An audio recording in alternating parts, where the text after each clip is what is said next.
자, 이어서 다음은 매스 메소드가 되겠습니다.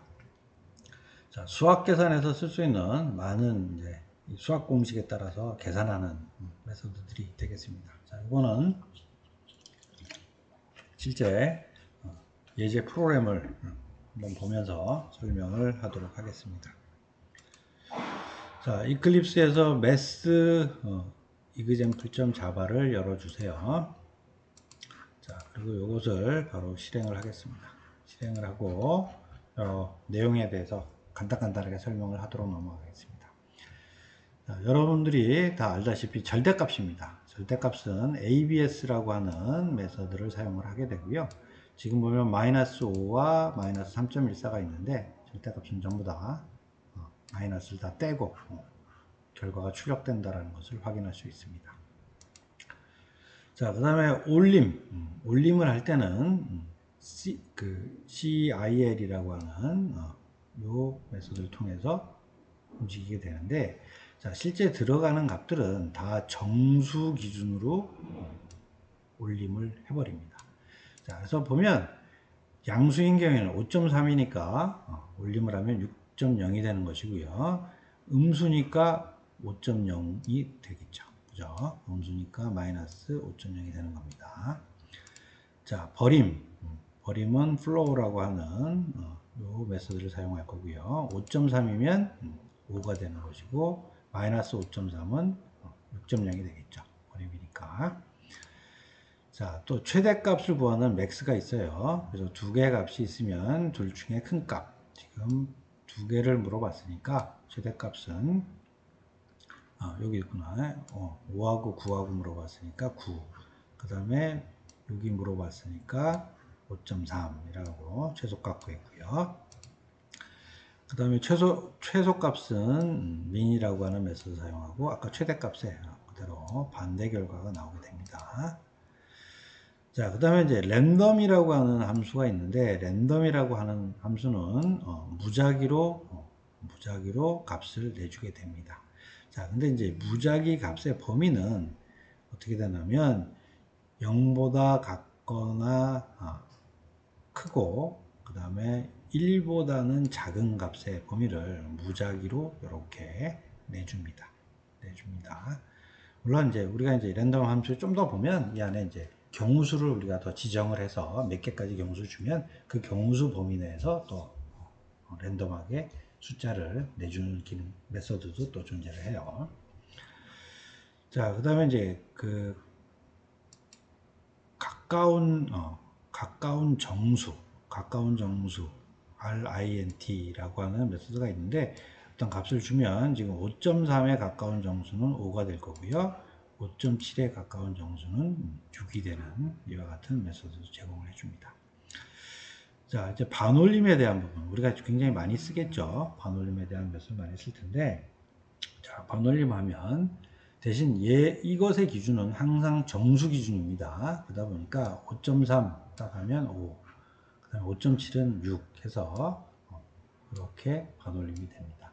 만약에 우리가 여기에 5.36 형태대로 돼도 다 반올림해서 정수에다가만 반영이 돼요.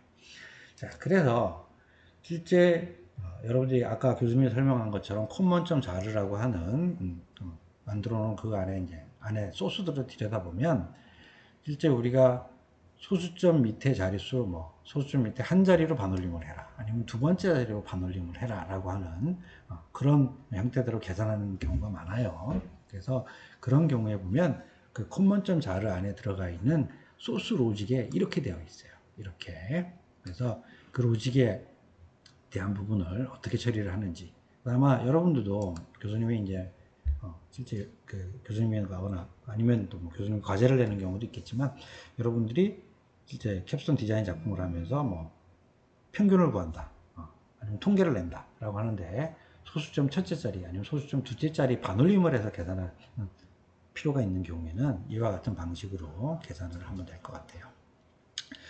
자, 그러면 지금 값이 12.3456이라고 하는 요 값에 대해서 소수점 두 자리까지 기준으로 해서 반올림을 해라 라고 하는 부분이 필요하다면 자, 어떻게 하느냐. 우선 여기 있는 값에다가 곱하기 100을 해줘요. 곱하기 100을 해서 올려줍니다.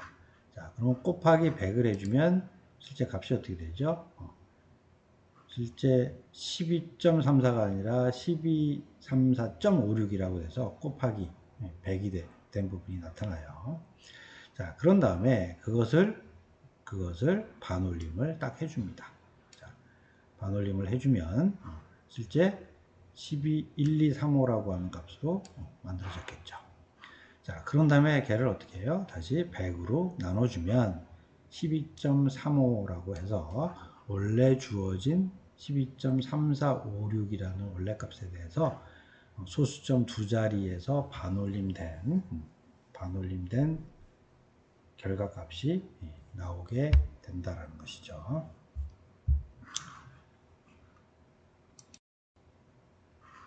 자, 그러면 다시 앞에 슬라이드로 돌아갑니다. 자, 이번에는 이제 기본 타입을 문자열로 바꾸는 부분인데, 요거는 메소드 이름에 이제 어떤 규칙이 있어요. 규칙.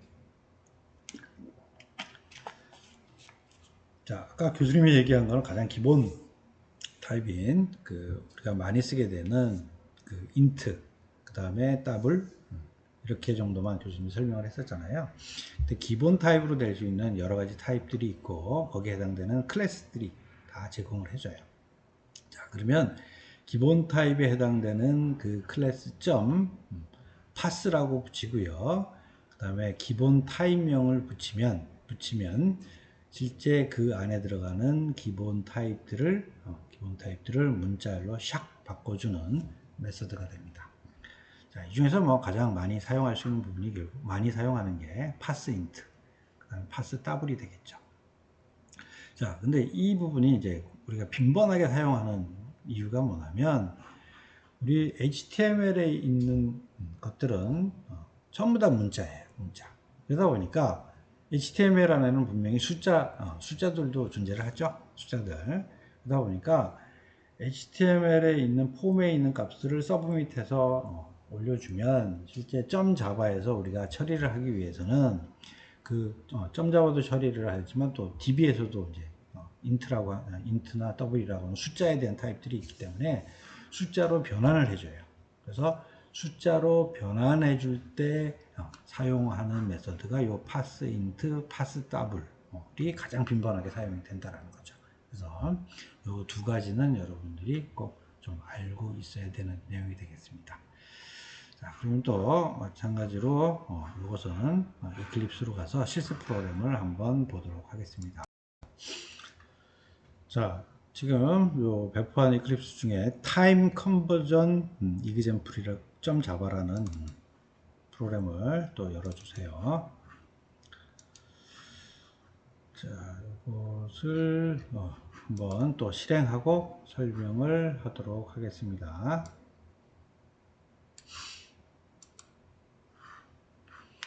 자, 지금 보면 지금 parseInt라는 메소드를 통해서 10이라고 하는 기본 타입 정수를 문자열로 변환을 시킨 겁니다.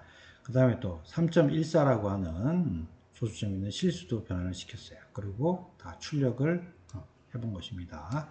자, 그랬더니 여기 보면 문자열로 13.14라고 하는 부분이 그대로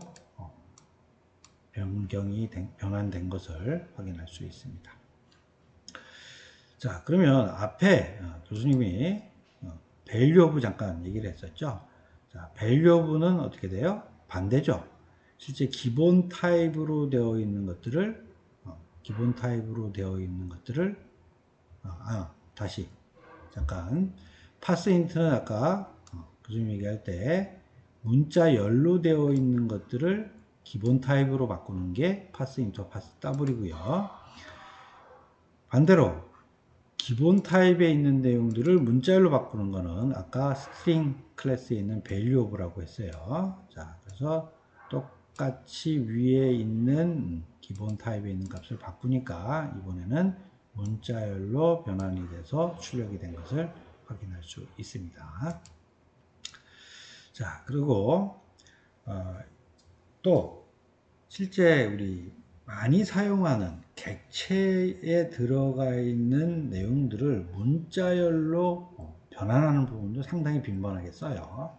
지금 현재 이제 뭐 예제인 경우에는 인테저나 더블, 즉 숫자 형태인 클래스에 있는 값을 문자열로 변환한 예제가 되는데, 왜냐하면 지금 인테저나 더블이라고 하는 이 부분은 레퍼 클래스라고 해서 실제 들어간 값은 기본 타입에 해당되는 값이지만, 앞에서 우리가 보면 만약에 기본 타입으로 한다라고 하면 인트 타입 또는 인트 타입으로 정의를 해서 해줘야지 기본 타입으로 들어가는 것이죠. 근데 이것처럼 클래스 타입인 인테저나 더블이라고 하는 타입으로 값을 넣었기 때문에 이 안에 들어간 것은 객체 형태대로 들어갔어요. 그러다 보니까 객체 형태대로 들어간 내용들은 우리가 그 내용을 프린트 하려면 좀 알 수 없는 그런 값들이 나와요. 그래서 그런 내용들을 뭔가 눈으로 우리가 확인을 하기 위해서는 스트링 형태대로, 문자열 형태대로 변환해야지 우리가 확인을 할 수가 있는 것입니다. 그래서 실제 클래스 타입으로 되어 있는 모든 것들에 해당되는 부분이에요. 그래서 이것을 바꿀 때 사용하는 게 바로 toString이라고 하는 메서드예요. toString. 아마 우리 그 D형 유형 프로그램 D형으로 들어가게 되면 이제 실제 객체에 들어가는 값을 실제 내용으로 확인을 해야 되니까 그때 이 toString이라는 것을 이용해서 실제 우리가 다 한번 그 시스템.out.println으로 다 출력을 또 막 해볼 거예요. 그래서 그때 사용하게 되는 메서드다라고 생각을 하시면 될 것 같고, 그럼 여기에 있는 숫자들이 객체 형태로 들어갔기 때문에 지금 toString 메서드를 통해서 문자열로 변환이 된 것이고, 문자열로 변환된 결과가 바로 이렇게 나오게 되는 것입니다. 그래서 이것도 실제 toString도 우리가 실제 프로그램을 작성하다 보면 많이 좀 사용하게 되는 메서드가 됩니다.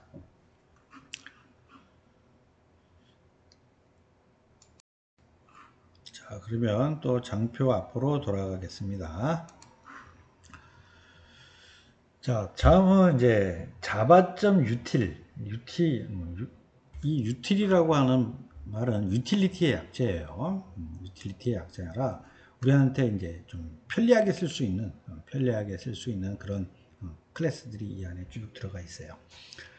자, 근데 이제 이 중에서 이제 가장 많이 사용하는 부분은 이제 칼렌다하고 데이트라고 하는 클래스를 좀 많이 우리가 사용을 하게 됩니다. 왜냐하면 실제 우리 아직 교수님이 이제 예제 프로그램에서는 아직 이 부분을 들어가지 않았는데 뒤에 유형별 프로그램 뒤에 가면 존재를 해요.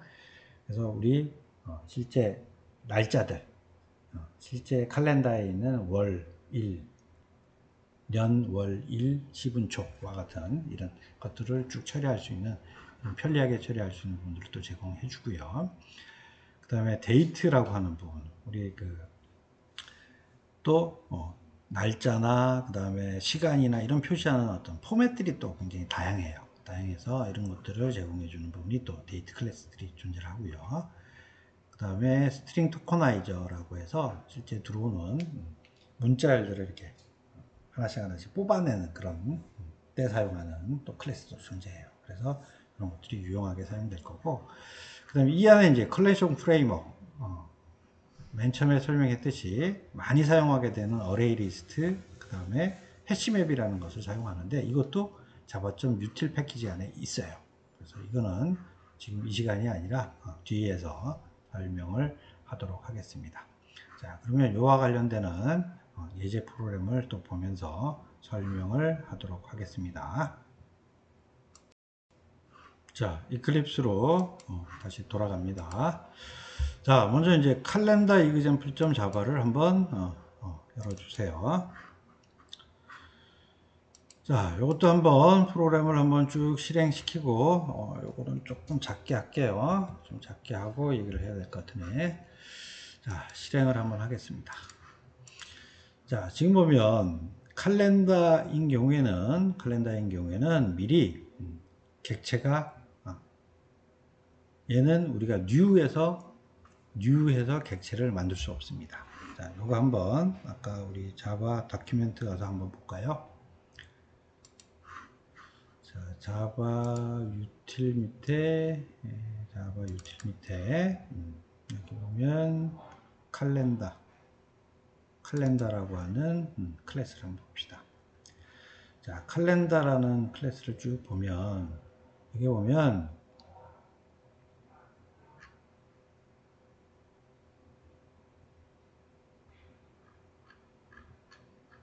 지금 여러 가지 필드들이 있어요. 실제 여기 들어가는 월, 그 다음에 먼데이, 튜즈데이, 뭐 AM, PM 뭐 쭉 하는 이런 필드들이 쭉 정의되어 있고, 그 다음에 요 생성자를 보면 만약 우리가 칼렌더 객체를 만든다라고 하면 뉴하고 칼렌더라는 이 클래스를 불러줘야지 뉴라고 만들어지죠. 자, 근데 여기 앞에 어떻게 되어 있죠? 프로텍티드, 막아놨어요. 못 만들게 했어. 자, 그래서 못 만들게 하고 실제 이거는 미리 만들어져 있는 것을 그냥 갖다 쓰세요라는 개념으로 사용하게 됩니다. 자, 그래서 실제 우리 프로그램 소스에서도 보면 그 칼렌더에 .get instance 해서 그냥 객체를 하나 얻어오는 거예요. 새로 생성하는 게 아니라 미리 만들어져 있는 것을 그대로 얻어옵니다. 자, 우리가 상식적으로 봐도 그렇죠. 현재 시점에 년, 월, 일, 시, 분, 초, 요일 이런 것들은 항상 고정이죠. 똑같죠. 그래서 그게 시스템적으로 자동으로 항상 그 객체가 만들어지는 거예요. 그러면 걔를 사용을 하려 그러면 그 만들어져 있는 객체를 하나 그냥 가져오면 되는 거예요. 그래서 가져올 때 쓰는 메소드가 바로 요 get instance입니다. 자, 그래서 get instance 메소드를 통해서 칼렌더 타입으로 해서 변수에다가 하나 담았어요. 자, 그러면 이 변수에는 굉장히 많은 필드들이 존재를 해요. 자, 그래서 거기서 가져오는 메소드는 get이에요. 자, get을 통해서 자, 필드에 있는 year, 현재 연, 현재 월, month, 그죠? 현재 월, month. 자, 그 다음에 현재 일자.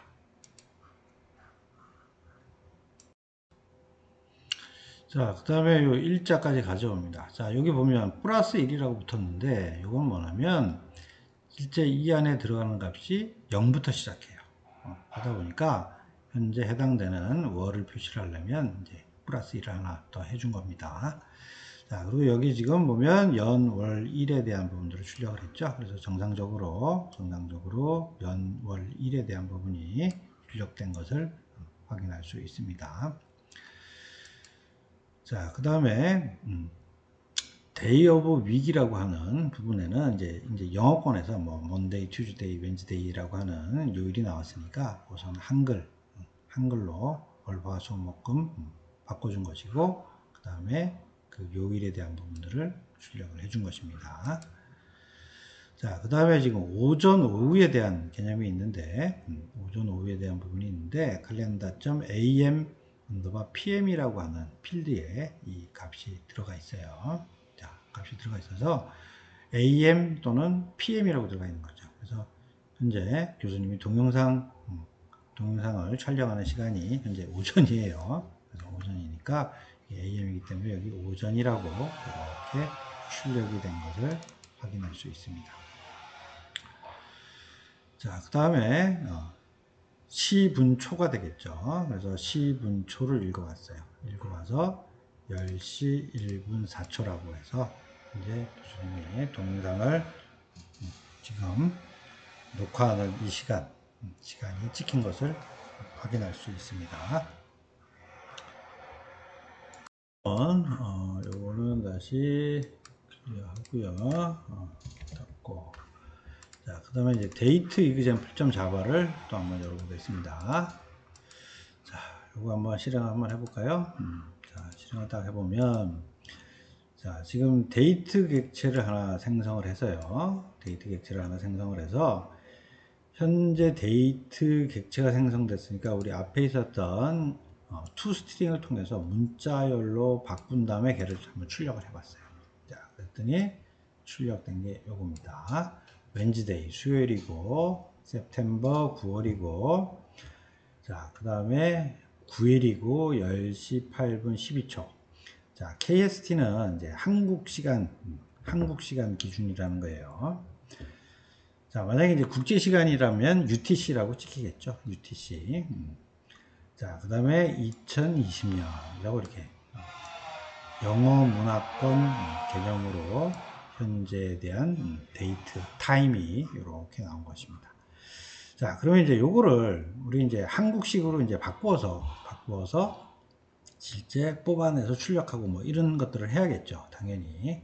자, 그래서 그런 포맷 형태대로 제공해주는 클래스가 이 심플 데이트 포맷이라는 것들을 자바 진영에서 제공을 해줘요. 자, 그래서 요 안에 보면 이제 실제 값을 넣어줄 때 값을 넣어주기 전에 포맷을 우리가 정의를 해줄 수 있는 거예요. 그래서 보통 연, 월, 일, 시, 분, 초 이렇게 나올 때 포맷에 대한 부분을 할 때 연은 YYYY 그 다음에 MM, DD, HH, MM, SS 자 그래서 앞에 실제 분은 소문자 MM이에요. 그래서 이렇게 포맷 형태대로 심플 데이트 포맷이라고 하는 객체를 하나 생성시켜 준 다음에 그 다음에 거기에 있는 포맷이라는 메서드에 아까 위에 가져온 우리 그 데이트 객체가 있었죠. 그래서 그 객체를 파라메터로 샥 넘겨주게 되면 정해준 요 포맷대로 바로 프린트가 된다라는 것을 확인할 수 있습니다.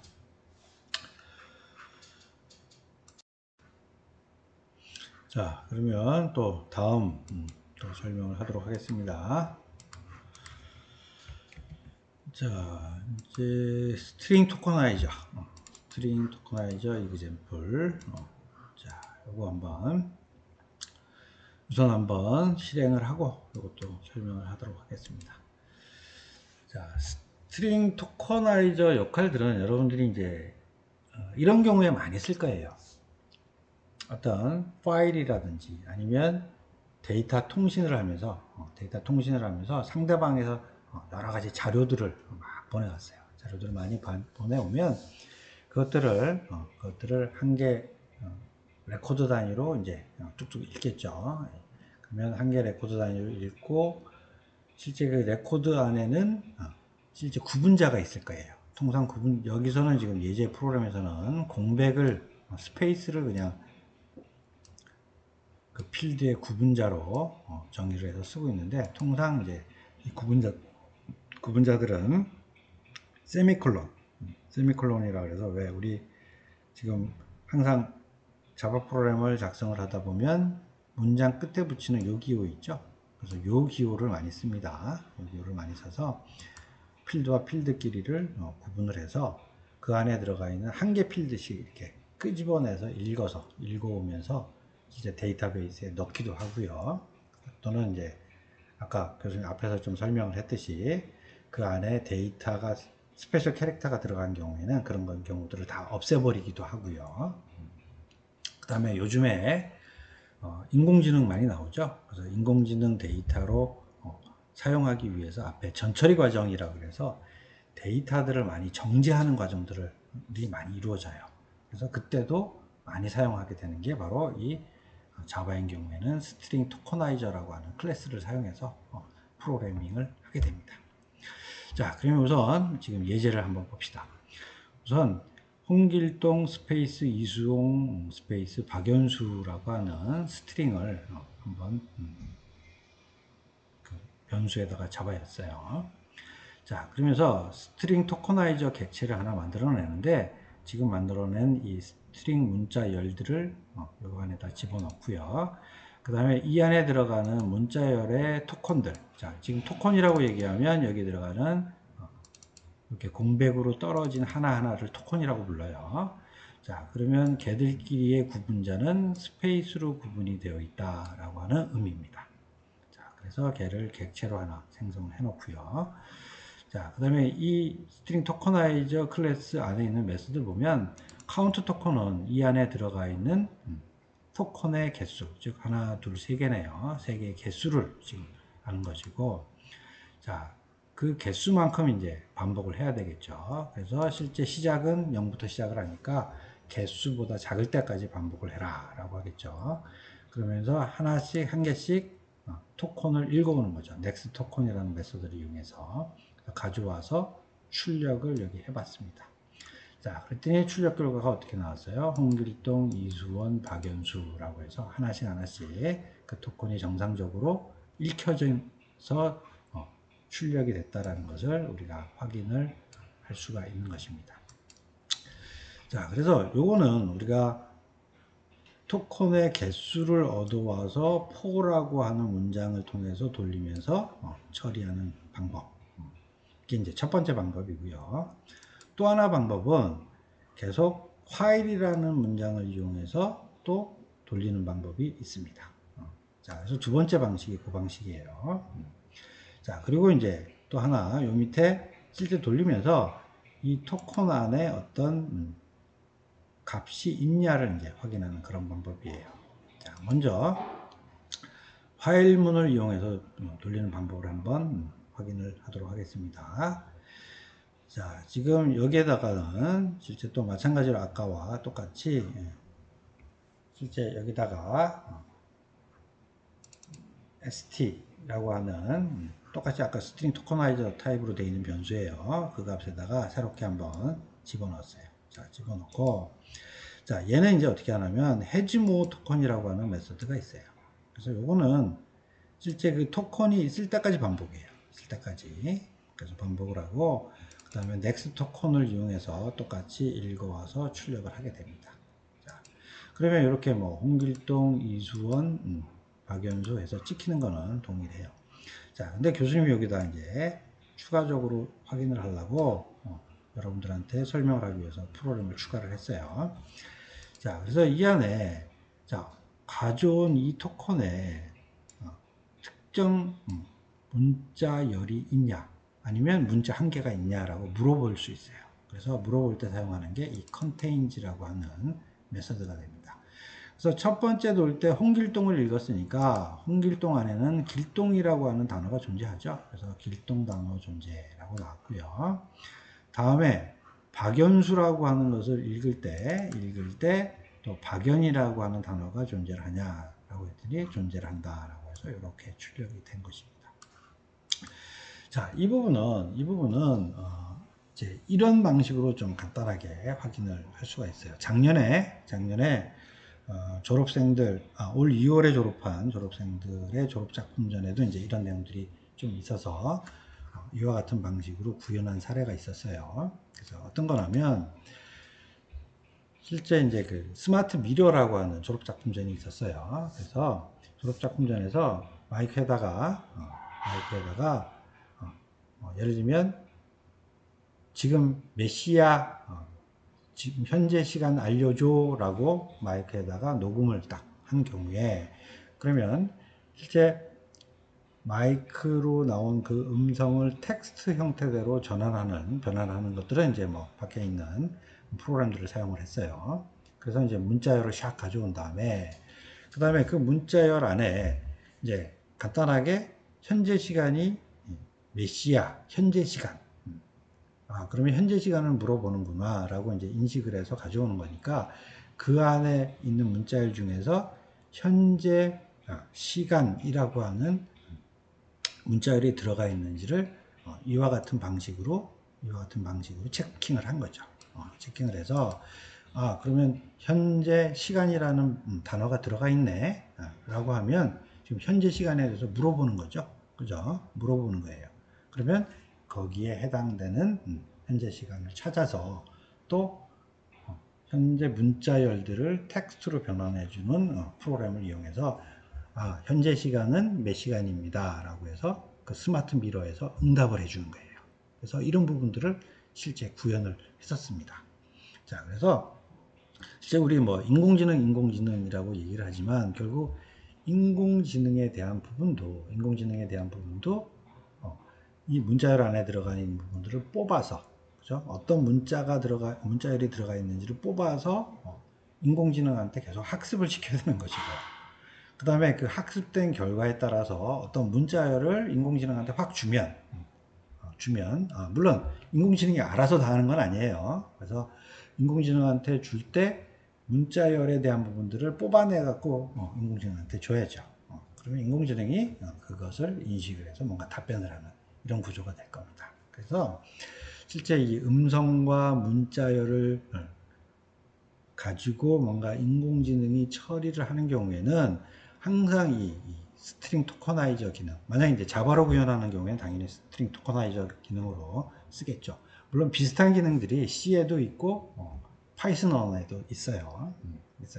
자, 그래서 자바로 하는 경우에는 스트링 토커나이저를 쓴다라는 부분으로 여러분들한테 설명을 할 수 있겠고, 아마 이번 졸업작품전에서도 여러분들이 비슷한 이런 기능들을 구현을 하고자 한다면, 자바를 쓴다 그러면 뭐 당연히 이 스트링 토커나이저 부분들을 여러분들이 또 이용을 해야 될 것 같아요. 그래서 원천적인 자료에 대한 처리 부분이니까. 그 다음에 그렇지 않고 다른 언어들을 사용을 한다면 다른 언어에도 이런 기능들이 있으니까 그 기능들을 활용을 하기 바랍니다. 자, 그러면 이와 같이 기본적으로 자바 진영에서 제공해주는 기본 API 중에 여러분들이 꼭 알아야 될 부분, 물론 이제 클래식 프레임워크라고 해서 이 부분들은 뒤에서 설명한다라고 했으니까 이것을 제외하고는 여러분들한테 설명을 다 한 것입니다. 자, 짧게 교수님이 약 1시간 정도에 걸쳐서 지금 자바 기본 API를 설명했는데, 이 내용을 들으면서 다 알겠다라고 하는 사람들은 뭐 그냥 동영상만 쭉 듣고, 그 다음에 아까 샘플 프로그램에 대한 부분들 내용을 이해만 하시면 돼요. 근데 이제 어떤 해당되는 그 부분에 대해서 이건 내가 몰랐던 사항이라든지 아니면 내가 좀 알긴 알았는데 어렴풋이 알았다라고 하는 학생들은 교수님이 제공해준 프로그램을 또 실행해보고, 또 실행해봤는데도 잘 와닿지 않는다라고 하면 교수님 예제 프로그램을 보고 여러분들이 직접 프로그램을 한번 작성해보면서 실습을 하세요. 자, 교수님이 항상 누누이 얘기하지만 자기 게 되려면 어떻게 한다? 손코딩을 하셔야 돼. 꼭 손코딩을 하셔서 그걸 경험을 해야지 자기 것이 됩니다. 자, 그러면 이상과 같이 자바 기본 API에 대한 부분에 대한 설명을 마치도록 하겠습니다.